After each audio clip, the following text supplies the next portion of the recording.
I request you all to gather back, please. Take your seats so that we can start our technical sessions.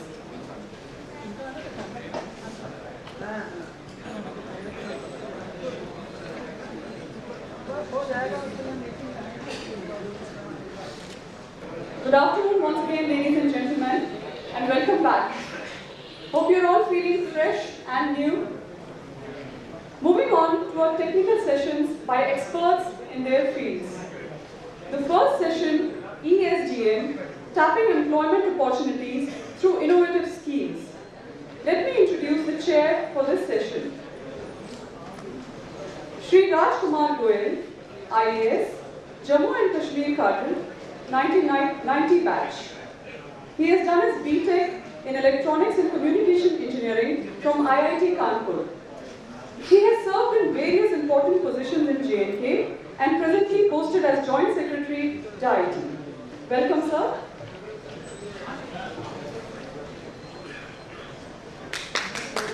A round of applause, ladies and gentlemen.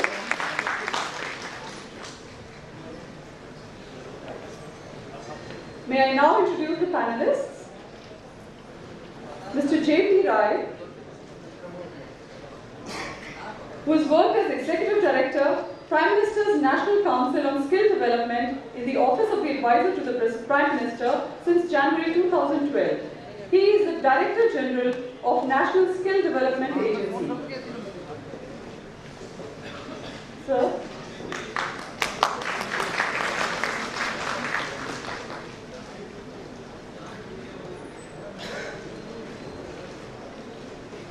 The next panelist is Lieutenant General Dr. S.P. Kochar, a visionary, thought leader and a management guru. He is the CEO of Telecom Sector Skill Council and has successfully induced quality skilling and increased enrollment. In a very brief tenure, in recognition of his services, he has been bestowed with laurels like the Ati Vashisht Seva Medal, Sena Medal and Vishisht Seva Medal. His expertise has been sought on numerous platforms. Welcome, sir.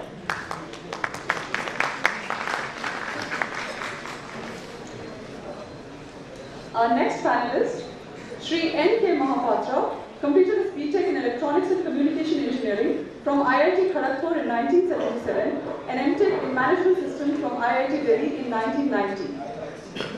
He has a rich experience of 37 years in research and development, manufacturing and sales service of communications equipment. He specializes in new product positioning in emerging markets and has represented establishing export business for Indian telecom products in Southeast Asia and SAARC countries. Please welcome, sir.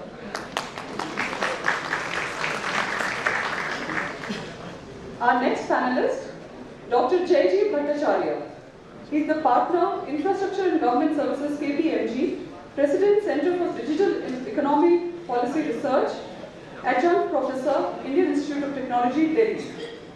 He has authored 5 books on e-governance, including being the co-author of the first book on e-governance in India, Government Online Opportunities and Challenges, published by McGraw-Hill and released by the then Honorable President of India, Shri Abdul Kalam. Welcome, sir.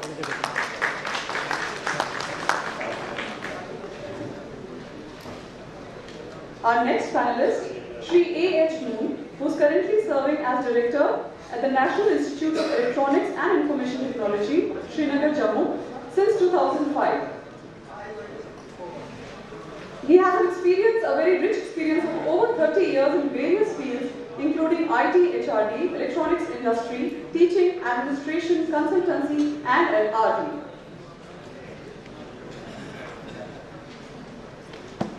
Sir.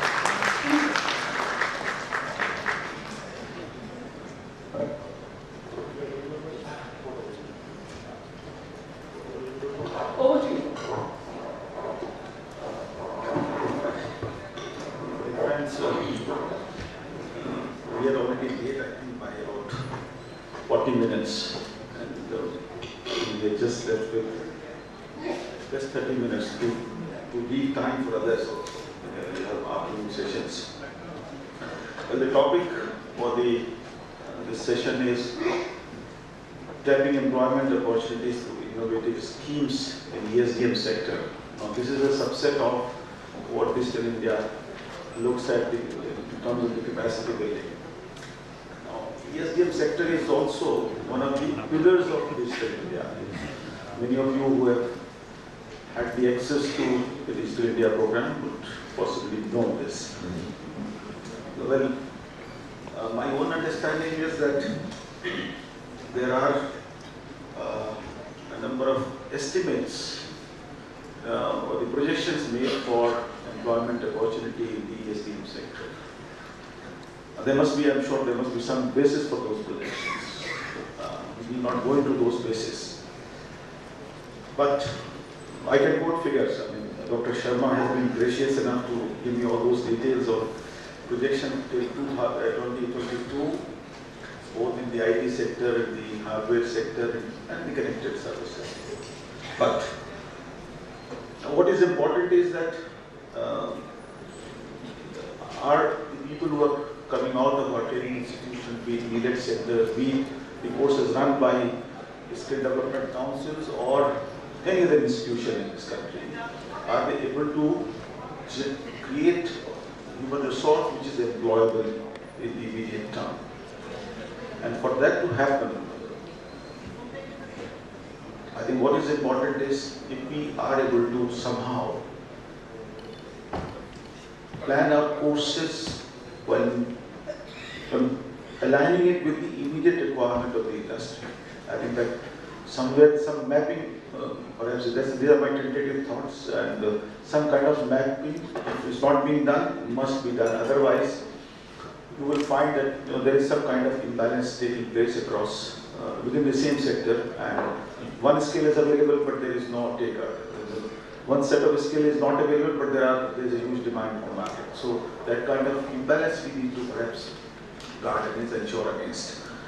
With these preliminary observations, I would, request all my distinguished panelists to make their observations, preferably restricting it to 5 minutes each, so that we are able to complete our task within the assigned time. May now request, I begin with Mr. Mahapatra from Electronic Secretarial Council to make observations.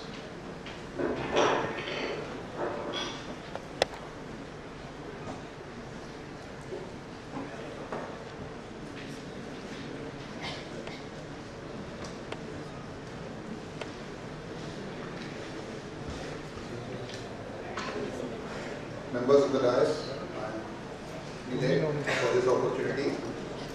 As the time is short, I will run through my presentation as early as possible. We have some fair time for discussions where we can get into something. The presentation is structured around ESDM industry and employment opportunities around the industry, and brief outline of the courses and training providers and assessment norms. And there are some innovations or some thinking how to make things effective. The opportunity in the electronic sector is pretty big. We expect by 2020 growth numbers. I'll come to the next slide. There are a few schemes. I'll jump over this. Okay. We are the third largest pool of scientists in the world, and we have 29 billion consumer electronics market by 2020, 94.2 billion demand projected by 2015. 9.88% industry growth rate between 2011 to 2015. This is all healthy for us, this is all good for us. And we have a lot of government-driven initiatives and incentives taking us forward in life. If you look at the projected electronics market, like telecom equipment is 34 billion, laptop, desktop, tablet is 34 billion, LED is 35 billion, consumer electronics 30, close to 29 billion, set-top box is 10 billion. So it all says the top 7 sectors, if I take, is 160 billion of market we expect by 2020. Top 10 technology trends in 2015. This we have done some analysis. We find the new things which are coming on our way is computing and Internet of Things, 3D printing. This is just for us to get idea of what is going to come ahead. The electronics, the biggest challenge is to predict the future or midterm future. not the past. The past does not necessarily predict the future correctly. And there is a demographic dividend where we have advantage. This is well understood by most of the people here. Then we see 130 million people join the workforce every year. This is the different ways we look at the people joining, and we see the dropouts happen in the mid-level somewhere. We need to look into these things, why the people drop out and how to make them effective. This is just general about ESSI. We are formed by a lot of industry associations, and our vision is to facilitate world-class electronics industry education. And if you look at the electronics industry, we have formed this into 14 subsectors, starting from consumer electronics to PCB design. This is as of today. Things will again change with respect to time, and we have already listed the opportunities and jobs in all these sectors. If you look at the slide, you will see this shows easily the consumer electronics is growing at about 15%, strategic electronics is growing at 22%, LED light is growing at 20%. This shows a lot that there are enough opportunity for us to grow in electronic sector. In few of the subsectors, the growth potential is beyond 20% CAGR. If we look at the demand for next 4 years, we have seen some job roles, and the top ones are the ones which we have selected for the ESDM scheme, and the bottom ones are the courses anywhere we run. So we see a lot of opportunities, and we have gone into the details up to the job role level to find out what is the gap and what is the demand predicted up to 2018 for coming 4-5 years. The ESDM proposed courses, this is just for academic interest. Anybody interested can talk to us, we can discuss. These are the 9 courses we have proposed for ESDM program. These are the job descriptions. I'm just running over this to come to the end part, which is more interesting. This is training partners I have. We have 17 training partners across the country who impart training on our behalf. These are the training partners. You can see them. They are located from West Bengal to Jammu Kashmir to any place, almost everywhere in India. The biggest challenge today is what do we do to make sure the training system does produce quality and people get quality employment. The biggest challenge today is alignment of the curriculum with the industry for the current and future demand. It is not for the past. We are generally stuck up with the past. We are generally stuck up, we are very slow to adapt the changes. So the kids we produce, they suffer. By the time we produce them, industry says they probably need something else. So the biggest challenge is how to work with the industry to produce somebody for tomorrow rather than for today or yesterday. It just doesn't work in electronics. And we should have outcome-based skill training rather than curriculum-based skill training. And develop profitable training business for sustainable ecosystem. No training partner will be ever interested if the business is not sustainable. And this is the primary steps. The ultimate step, what I feel, is develop a strong relationship between training providers and industry. Then training requirement must come from the employers.